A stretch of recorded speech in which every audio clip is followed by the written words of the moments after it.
can't imagine how many times, as a videographer, I've wanted to create content for myself. Tell me if this is you. You planned something out. You were ready to do it. You got to the big stage and your mind went blank. The thing that I needed to do was the thing that I was neglecting the most. And that was just starting.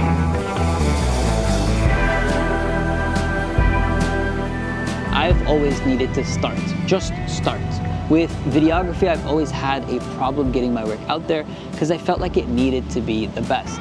And needing to be the best is not going to be something that you're going to do overnight. There's a few lessons I've learned in the past 5 years of doing videos, and I'm grateful for those lessons. They're lessons that I needed to learn, and they took a while, and I think good things take a while. When I'm looking at videography, the first thing that I always realize is that we struggle to start. Starting can sometimes feel daunting. Starting can feel like something that you're committing to. When you're starting something, you're doing something new for the first time. You're a beginner and you're gonna fail. And failing is not something that we love to do. So when you're looking at something new, why would you start and make yourself look like an idiot? So let's go back. 2022 was the year I wanted to start pushing my work out. And I did that all right. I started working on photos, I started pushing my work out, I started being more of a person who's ready to network. 2023 was the year I wanted to start video content, and I did that all right. I started some Instagram videos, and I did okay with it. I learned. And at the end of the day, lessons take a while sometimes, and you can't fault yourselves for taking too long of a lesson.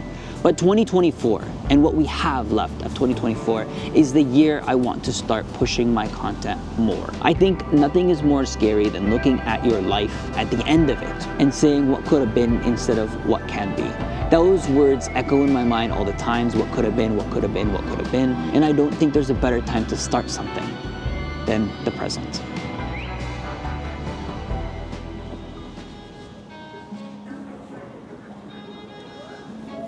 And speaking of starting, I think there is no better place to start and take the advice that I just gave than at the airport. Number one thing that we said was just start. And that's one thing that I've always had with my filmmaking, where I just did not start. And yeah, we're going to New York. Okay, so we were talking all about starting, and now we're putting that into action. So what does starting look like? You don't just pick up a camera and you go. I've talked about this before and I'll talk about it again. Pre-production is so important. So today we're going to be filming a small short film, very small. So it wouldn't even called a short film and like short film technicalities, but we're filming something like that. And we're going to be taking photos of the city. So before we do that, I went to grab coffee. It's around 8 a.m. right now, and I'm just going to sit down, structure things up before I get running with just the idea. So let's do that right now.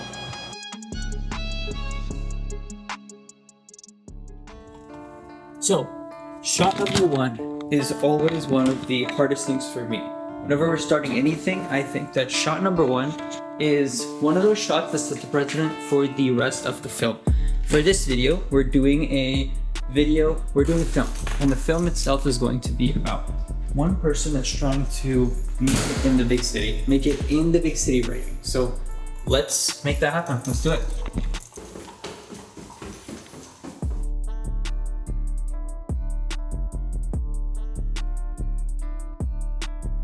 This feels like the world's sketchiest shot, especially because I'm using like a tiny tripod, but we move on. We finished the short film. We finished shooting the sequence, we finished shooting all the shots that we needed. We took inter shots, medium shots, tight shots. We established the character, we established what we're shooting, and we established the story plot. So you'll see that on screen in just a second.